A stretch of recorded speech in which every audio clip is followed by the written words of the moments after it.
Alright guys, so welcome to another beer review, and today we're delving into Beer 52's Oktoberfest box, hitting the microphone as we do so, apologies for any loud noises. And yeah, even though it's not necessarily Oktoberfest related beers, it was just a damn good excuse to get some German craft beer to the UK, as well as a couple of UK beers also. And the lighting's going dark because the iPhone has the worst sensor ever. So today, I thought I'd tackle one of the UK beers, and this one comes courtesy of Free Assembly, and this is the Neukölln New England IPA with white grape juice. Try saying that 10 times when you're pissed. And this is clocking in at, where is the ABV? 6.8%, with some absolutely gorgeous artwork from Kreuzberg-based designer Johanna Walderdorf. Let me say, Johanna Walderdorf. Apologies. I'm terrible with names anyway. But that's no excuse. But yeah, just look at that fantastic artwork. Beautiful, beautiful stuff. And I think Johanna is in charge of the branding for the brewery. But yeah, based in Kreuzberg. That's a part of Berlin that I'm afraid to visit because I would probably not want to leave. Because as you guys probably know, I absolutely adore Germany. And I'm just itching to potentially move back there. And I would absolutely love to be based in Berlin. It's a place that I never got a chance to visit, even though I was living there on and off for 7 years, but then the last 4 years I was living there in Regensburg, which in itself is an absolutely beautiful city and in Bavaria, and has access to some really wonderful traditional and craft offerings from the region. But yeah, so a UK-based brewery, and this is, as I said, a New England IPA with white grape juice. And yeah, so let's see. Doesn't tell you what hops or wheats and barleys have been used, but best before is the 15th of August 2019. This is actually bottled on the 15th of August 2018, so almost coming up to a month old. And a unique take on the hugely popular East Coast style, which marries a soft, luscious mouthfeel, restrained bitterness, and huge hop aromatics from nugget, tahiki, and calypso. So it does tell you I'm just very willfully ignorant, it seems. And here we have had a delicious white grape juice, which brings not only its own distinct fruit character to play alongside that of the grain and hops, but also an imitable vinous note that gives this beer a whole other dimension, pushing the boundaries of what one might expect from an IPA.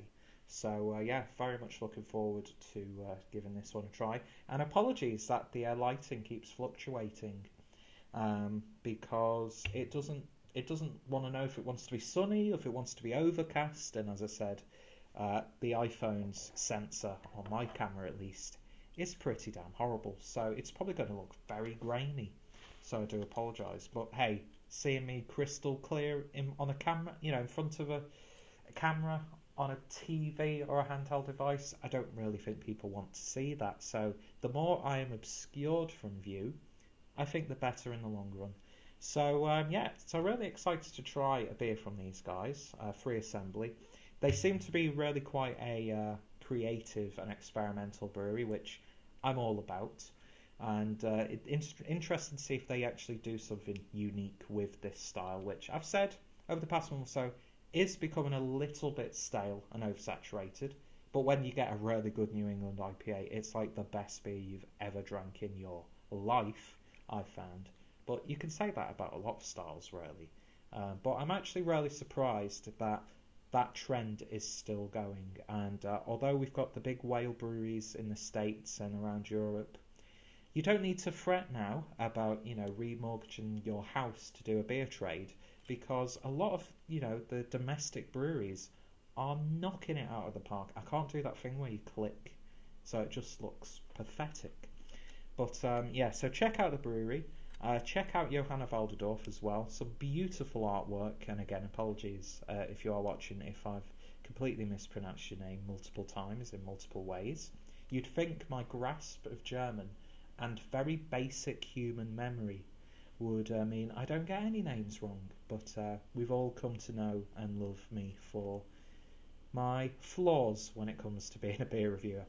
And of course, check out Beer 52 for providing this month's box. I was waiting for Beer 52 to do a German box, and the stuff that we've got, very excited to try. And you will be seeing each of those beers being reviewed on the channel, as well as maybe a couple of live reviews also. But I thought we'd start with the UK, New England IPA. Just about to make myself a naan-bread pizza, and just come home from work, so I thought a beer with lunch is justified. So anyway, let's get this beer open and see what we get. We'll have to destroy the bottle top with this bottle opener, and my elbow is obscuring the microphone, so apologies. I need to do something about this setup. It's literally a gaming headset that I'm using as a microphone, so the sound quality isn't good, but it's a hell of a lot better than using the internal mic on my iPhone, which is coming towards the latter months of its life, I think. But anyway, so got my glass ready, got the beer. You can see how hazy it is already. Well, you can in person. Can you refer to beers in person, or would it be like in beerson? I'm going to coin that phrase because nobody's ever going to use it because it's absolutely stupid. But you know what I'm talking about. So I'm going to say right off on the outset that I'm not usually the biggest fan of beers that have a grape-like element to them. Grape isn't necessarily a flavour that I gravitate towards to, but I'm interested to see how it plays with the rest of what's going on. But yeah, beer in a glass, and it's pale, but it's murky as well. It's not what I'd consider like a bright, hazy sort of beer. It's more about that like chicken stock murk going on. But yeah, lovely amber tones. It thins out towards the bottom, and it's got a lovely compacted one finger, slightly off-white head as well, so it certainly looks the part. So let's see what we get on the nose.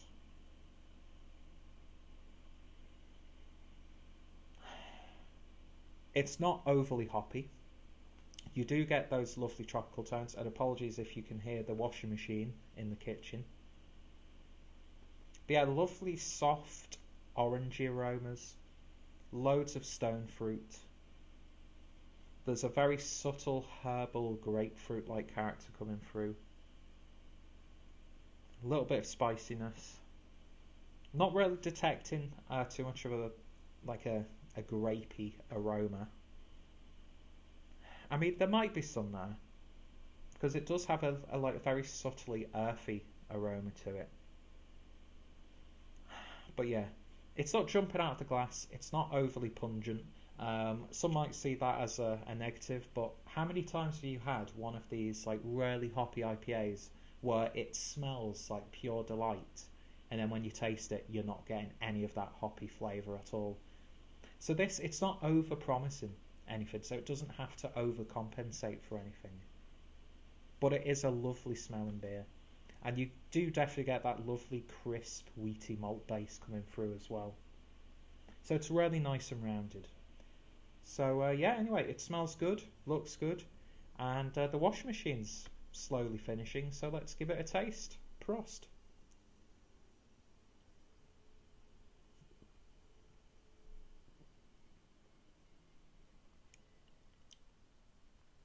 And although you don't detect it on the nose, you definitely pick up that grape character coming through. It starts off with that evident grape flavour, dies down a bit, and then comes out on the back end. A little bit dry as well.